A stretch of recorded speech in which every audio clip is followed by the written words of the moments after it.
What's up Wednesday? This week we're going to be tackling the question, what's up with the elections this year? Now if you're like me, you probably know all there is to know about which political candidate you're going to vote for in the presidential election. But when you go to the polls, you're going to have a whole list of other things that you are expected to know to vote for.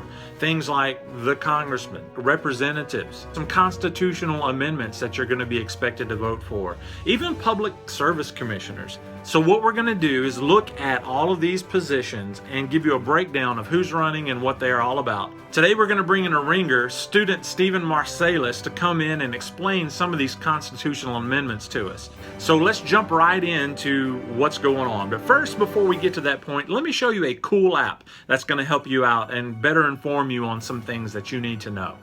So today I'm bringing out the iPad and I want to show you this app that I just downloaded. It's called the WUW app. Now this is put out by the Secretary of State from Louisiana, and you can actually go online. Let me see if I can do this here. It opens up to this screen here. Now you can go in and look at your polling location, your ballot. All you have to do is plug in some basic information such as your address, what parish you're in, and then it's going to pull up this screen. So since I plugged in mine in Allen Parish, it tells me everyone who is on the ballot for the president. However, now if I scroll up, you can see now I can take a look at who the senatorial candidates are and according to what party they are and the voting numbers that they are. So, you know, there's some names you're going to know on here like Charles Boustany. Maybe you'll know John Fleming or Rob Maness, but there's a whole host of other people who are running as well. After that, you can see in my particular congressional district, we have the U.S. representative race. Now, if you're not from Allen Parish or that area, you're going to have different representatives who are running for office in your area. So you need to take a look at who they are. The Public Service Commissioner is going to be District 4. That's who I'm going to be voting for, one of these three candidates. And then it gets into the constitutional amendments. Yes. Stephen, you ready for the election? Maybe. Have you voted? Yes, I voted absentee by mail.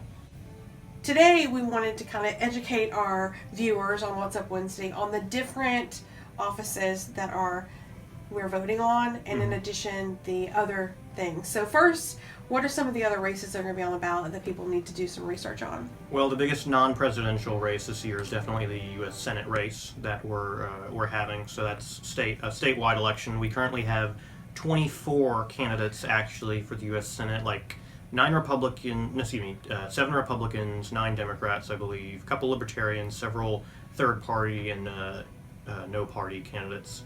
So we're electing those people. We're also electing all 6 members of Louisiana House of Representatives. So you have 6 different congressional districts where you're doing that.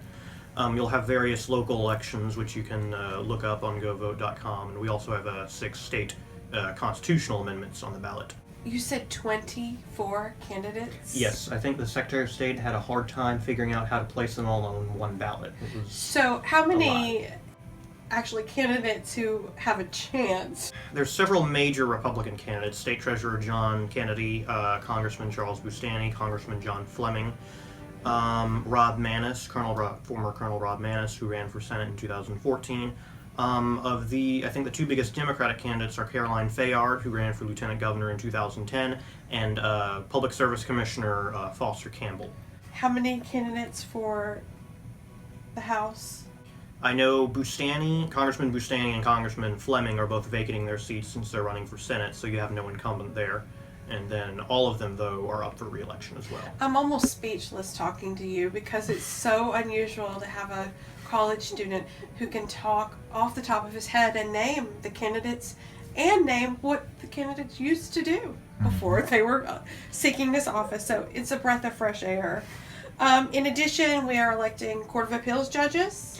I think different courts of appeals might work out at different years, but looking at the different parishes, they elect people at different years, but you can have anything from district judge to courts of appeals judges. There's at least 1 state Supreme Court justice slot up for election this year, and then you might have like your local police jury, your local parish council, your local mayor up for election as well, sheriffs, things like that. There might be some of those races as well, depending on where you live.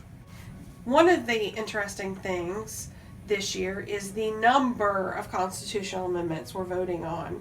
Not one or two, but there are 6 constitutional amendments, and they really cover a variety of different things. So it's very complicated, at least I feel like, and I mean, I'm a pretty highly educated person. When I go to the ballot box, sometimes I feel so confused when I read the constitutional amendments. So I think, and I'm asking you, where can people go? How do they find out information in regular people's terms so that they're not confused when they get into the ballot box? One good source to go to is the Public Affairs Research Council of Louisiana. That's an organization that gives information on the state constitutional amendments, that does research on them, and then tells you what they're about, tells you what they would do, and then explains some of the pro and con arguments for each one. So can you give us a brief synopsis of the constitutional amendments? So Constitutional Amendment 1 deals with the registrar of voters. Right. So each parish has its registrar of voters, which is the office that deals with like voter registration. That's who keeps track of the voter rolls and who's registered to vote. They're the ones that operate like voting machines and such, send election returns to the Secretary of State.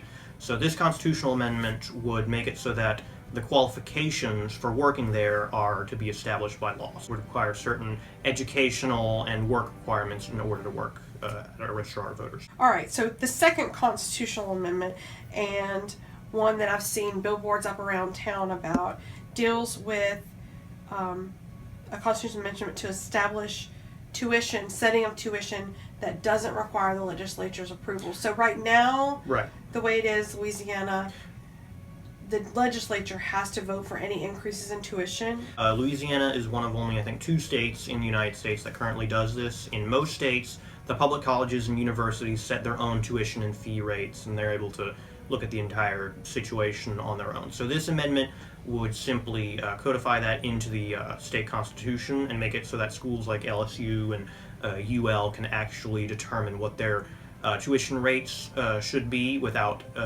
requesting it from the legislature first. The third one deals with the ability to deduct, or eliminating the ability to deduct federal income taxes for corporations. Right. So right now in the Louisiana Constitution, we have a provision that says corporations, certain deductions that they have, I think, in their corporate income taxes, they get to deduct those from their state income taxes as well. Basically, that means Louisiana misses out on revenue each year because of that, and so the state's basically pretty much trying to drum up some more dollars to the state budget by doing this. If the amendment passes, it would also change. They have a law that would change the tax rate of corporations. Right now, we have a progressive state corporate income tax. The smallest ones pay as little as 4%. The largest corporations pay as much as 8%. This would set a flat rate of 6.5% for all corporations in the state. It would probably be an advantage for some larger companies, which might pay less, and then it might hurt some smaller companies, which might have to pay more in state corporate income taxes. The Fourth Amendment deals with homestead exemption for surviving spouses of some first responders who were killed in action. Right, so this is something that would amend the laws governing property tax in Louisiana, which there is a lot to property taxes. The section in the state constitution is very long, and I don't really understand much of it. But right now we do have certain exemptions for people that might have like a spouse who died in the military, something like that. So this amendment would say if you're the unmarried surviving spouse of a member of the military who died on duty, or a police officer or a firefighter who died on duty, you wouldn't have to pay property tax, or at least a certain type of property tax.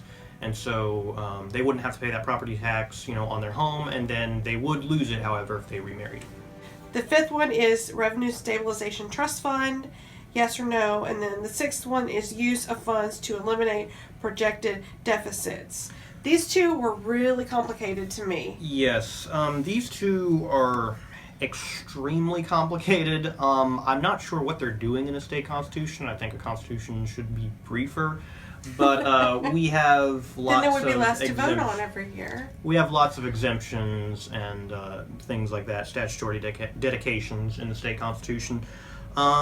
Number 5, very simply put, right now the state gets tax revenue each year from things like mineral taxes on like mineral corporations, that sort of thing. They're very volatile in how much you get every year, so it varies a lot from year to year.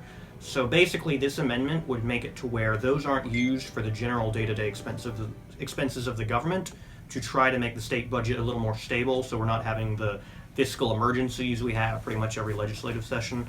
It would put the revenue from things like mineral taxes, instead put them towards like put them toward like infrastructure projects, so like roads in the state, and towards reducing the deficits on state employee pensions. That cleared up a lot. Thank you, about Stephen. the simplest explanation, and there's a lot more to that kind of thing, but that's the bare minimum for understanding. And then I'm not sure how to explain, honestly, Amendment 6, because it's so complicated.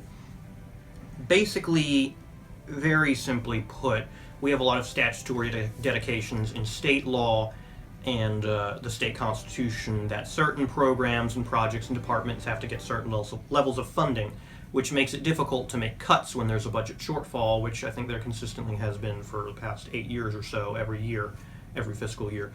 So this would allow some funds to be tapped in a fiscal emergency under certain conditions, if like there's going to be a certain amount in the deficit, and then it would exempt some other programs from that sort of thing. That is quite literally the most basic way I can put it, because I don't really understand this one fully myself, and just reading it is a real snoozer. So what the Public Affairs Research Council gives pro and con arguments over this that are very good, that you would want to research. So is this amendment, for years when I lived in Louisiana before and now again, I've heard people talk about that Louisiana's constitution actually protects certain things in the Constitution, and that's why education gets cut as much as it does. Does this amendment have to do with that? It has to do with that, but it would only allow some portions of the budget to be used to balance deficits, and then it'll still eliminate. So some people say this might help the state legislator when trying to make up a deficit. Others say that it's really just something that would allow them to kick the can down the road and not try to avoid making long-term changes to make the budget stable every year. So there's arguments on both sides for that. Right now, I think education in Louisiana and healthcare are like the two biggest budget items that don't have statutory dedications. So each year, those are the first to get cuts. That's why you're seeing things like the TOPS cut this year, and they've had some cuts to healthcare as well, because you have all of these other dedications, all these other programs that receive mandatory levels of funding. Thank you so much for explaining the amendments and the different offices that are for election. They're very complicated, and I don't fully understand all the amendments myself, but I try. All right, thank you.